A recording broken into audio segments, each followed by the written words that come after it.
लखनऊ से खबर है, राजधानी में लगातार वायु प्रदूषण फैल रहा है। 369 के करीब पहुंच चुका है एयर क्वालिटी इंडेक्स। बच्चों और बुजुर्गों के लिए घातक है ये एयर क्वालिटी इंडेक्स। जिस तरीके से लगातार वायु की गुणवत्ता खराब हो रही है, तो वायु प्रदूषण के चलते अस्पतालों में सांस के मरीजों की संख्या में भी इजाफा हो रहा है। हजरतगंज, परिवर्तन चौक, लालबाग, डालीगंज, केसरबाग चौक और समेत इलाकों में सीवर का कार्य भी जारी है।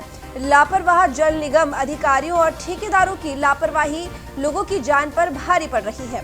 हवा में उड़ती धूल प्रदूषित कर रही है शुद्ध हवा, और नहीं किए गए अभी तक कोई बेहतर इंतजाम, तो लगातार अस्पतालों में सांस संबंधी परेशानियों के जो मरीज हैं वो भी बढ़ रहे हैं। और जिस तरीके से एयर क्वालिटी इंडेक्स लगातार खराब हो रहा है और देखा जा रहा है कि प्रदेश में ज्यादातर एयर क्वालिटी इंडेक्स जिलों में 250 से ऊपर ही है, यानी कि 300 से ऊपर लगभग चला गया है, जो वाकई में बहुत गंभीर परिणाम सामने ला सकता है भविष्य में, और बच्चों और बुजुर्गों के लिए वाकई बहुत घातक है।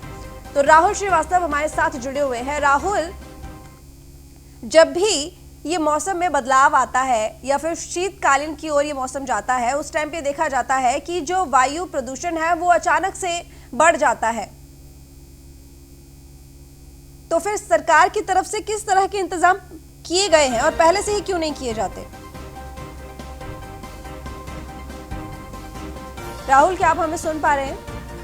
लगता है हमारा संपर्क टूट गया है। तो बता दें आपको कि वायु प्रदूषण लगातार बढ़ता जा रहा है राजधानी में, और एयर क्वालिटी इंडेक्स 369 के करीब पहुंच चुका है। बच्चों और बुजुर्गों पर घातक असर इसका पड़ रहा है। वायु प्रदूषण के चलते अस्पतालों में सांस के मरीजों की संख्या में इजाफा हो रहा है। हजरतगंज, परिवर्तन चौक, लालबाग, डालीगंज, केसरबाग चौक समेत इलाकों में सीवर का काम भी जारी है। लापरवाह जल निगम अधिकारियों और ठेकेदारों की लापरवाही अब लोगों की जान पर भारी पड़ रही है।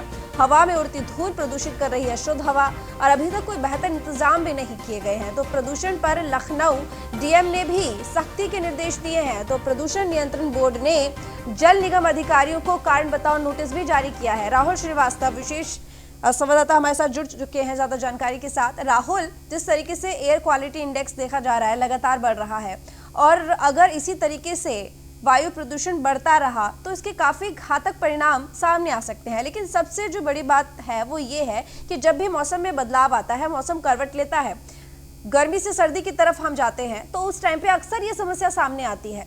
तो सरकार कोई पहले से इंतजाम इसका क्यों नहीं करके रखती है? जब सर पे ऐसी कोई परेशानी आती है उसके बाद ये चीजें सामने आती हैं कि इसका बच्चों पर, बुजुर्गों पर घातक असर पड़ रहा है, अस्पतालों में ऐसे मरीजों की संख्या बढ़ रही है, ऐसा क्यों? देखिए, निश्चित तौर पर लगातार जो प्रयास किए जा रहे हैं सरकार की तरफ से वो नाकाफी साबित हो रहे हैं। जो वायु प्रदूषण है उसमें लगातार इजाफा हो रहा है। सरकार ने 16 जिले संवेदनशील घोषित किए जहां पर लगातार जो वायु का प्रदूषण का है वो इंडेक्स है वो लगातार खराब हो रहा है। तो ऐसे में अब जिले के जिलाधिकारियों ने पूरी तरह से कमान संभाल ली है। राजधानी लखनऊ की बात करें, राजधानी लखनऊ में जगह जगह सीवर कार्य हो रहा है, सीवर कार की खुदाई हो रही है जो कि मानकों के अनुरूप नहीं हो रही है, जिसको लेकर डीएम ने जल निगम के जो कर्मचारी हैं, जो अधिकारी हैं, उनको कारण बताओ नोटिस जारी किया है कि आखिर बिना मानक के किस तरह से खुदाई की जा रही है, क्योंकि सबसे बड़ी वजह वायु प्रदूषण में उसका भी है। तो ऐसे में डीएम की तरफ से ये नोटिस जारी की गई अधिकारियों को कि आखिर जो खुदाई हो रही है वो मानकों के अनुरूप क्यों नहीं हो रही है। तो कहीं ना कहीं जो वायु प्रदूषण है राजधानी लखनऊ समेत तमाम शहरों में बढ़ रहा है, उसको लेकर अब जिलों के जो जिला प्रशासन के अधिकारी हैं उन्होंने कमान संभाल ली है और उसको लेकर वो कार्रवाई कर रहे हैं।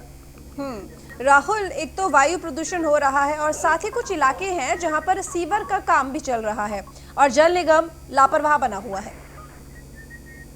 बिल्कुल, और यही वजह है कि वहां के अधिकारियों को कारण बताओ नोटिस जारी किया गया है कि जो वायु प्रदूषण पे जो एक सबसे बड़ा जो अवैध निर्माण होता है, जो खुदाई होती है, वो बिना परमिशन के होती है, मानकों के अनुरूप नहीं होती है। और इसी वजह से डीएम अभिषेक प्रकाश ने ऐसे अधिकारियों को नोटिस जारी किया है जो लगातार मानकों को धक्का बताते हुए खुदाई कर रहे हैं सड़कों पर। ठीक, बहुत धन्यवाद तमाम जानकारी के लिए राहुल श्रीवास्तव।